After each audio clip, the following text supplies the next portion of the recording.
ವಚನಾನಂದ ಶ್ರೀಗಳ ವಿರುದ್ಧ ಪೋಕ್ಸೋ ಕೇಸ್ಗೆ ಸಂಬಂಧಪಟ್ಟಂತೆ ರೆಗ್ಯುಲರ್ ಬೇಲ್ಗಾಗಿ ಅರ್ಜಿಯನ್ನ ಸಲ್ಲಿಕೆ ಮಾಡಿದ್ದಾರೆ. ಅರ್ಜಿ ಸಲ್ಲಿಕೆಗೆ 3 ವಾರ ಕಾಲಾವಕಾಶವನ್ನು ಕೊಟ್ಟಿರೋದು ಕೋರ್ಟ್. ನಿರೀಕ್ಷಣಾ ಜಾಮೀನು ಅರ್ಜಿ ಇದೆಯಲ್ಲ ಅದು ಕ್ಯಾನ್ಸಲ್ ಆಗಿದೆ.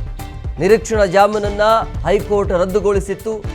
ದಾವಣಗೆರೆಯ ಜಿಲ್ಲಾ ಮತ್ತು ಸೆಷನ್ಸ್ ಕೋರ್ಟ್ಗೆ ಅರ್ಜಿಯನ್ನ ಇವರು ಸಲ್ಲಿಕೆ ಮಾಡಿದ್ದಾರೆ.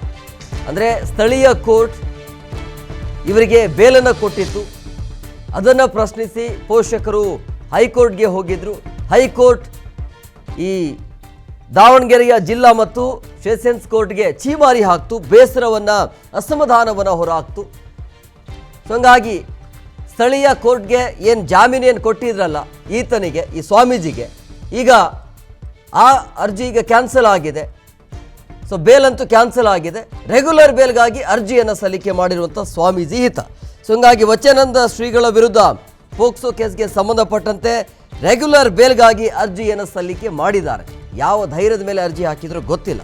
ಸೊ ಅರ್ಜಿ ಸಲ್ಲಿಕೆಗೆ 3 ವಾರಗಳ ಕಾಲಾವಕಾಶ ಇರುತ್ತೆ. ಅಂದರೆ ಈ ರೆಗ್ಯುಲರ್ ಬೇಲ್ ಈ ಸ್ಥಳೀಯ ದಾವಣಗೆರೆಯ ಒಂದು ಕೋರ್ಟ್ ಏನಿದೆಯಲ್ಲ, ಜಿಲ್ಲಾ ನ್ಯಾಯಾಲಯ, ಅವರಿಗೇನು ಬೇಲ್ ಕೊಟ್ಟಿತ್ತಲ್ಲ ಅದು 3 ವಾರಗಳ ಕಾಲ ಅದು ಕಂಟಿನ್ಯೂ ಆಗತ್ತೆ ಅಂತ. 3 ವಾರಗಳ ಆದ ನಂತರ ಬಂಧನದ ಭೀತಿ ಎದುರಾಗತ್ತೆ, ಬಂಧನ ಆಗುವಂಥ ಸಾಧ್ಯತೆ ಕೂಡ ಇರುತ್ತೆ. ಸೊ ಹಂಗಾಗಿ ಇವರ ಮೇಲೆ ಇರುವಂಥ ಆರೋಪಗಳು ಮಕ್ಕಳನ್ನು ಲೈಂಗಿಕವಾಗಿ ಬಳಸಿಕೊಂಡಿದ್ದಾರೆ, ಮಠದಲ್ಲಿ ಮಕ್ಕಳನ್ನು ಕೆಲಸಕ್ಕೆ ಯೂಸ್ ಮಾಡಿಕೊಂಡಿದ್ದಾರೆ ಅನ್ನುವಂಥ ಭಾಳ ಗಂಭೀರ ಆರೋಪ ಇದು. ಇದೆಲ್ಲ ದೊಡ್ಡ ಆರೋಪ ಇದ್ದರೂ ಕೂಡ ದಾವಣಗೆರೆ ಜಿಲ್ಲಾ ನ್ಯಾಯಾಲಯ ಇವರಿಗೆ ಬೇಲ್ ಕೊಡುತ್ತೆ.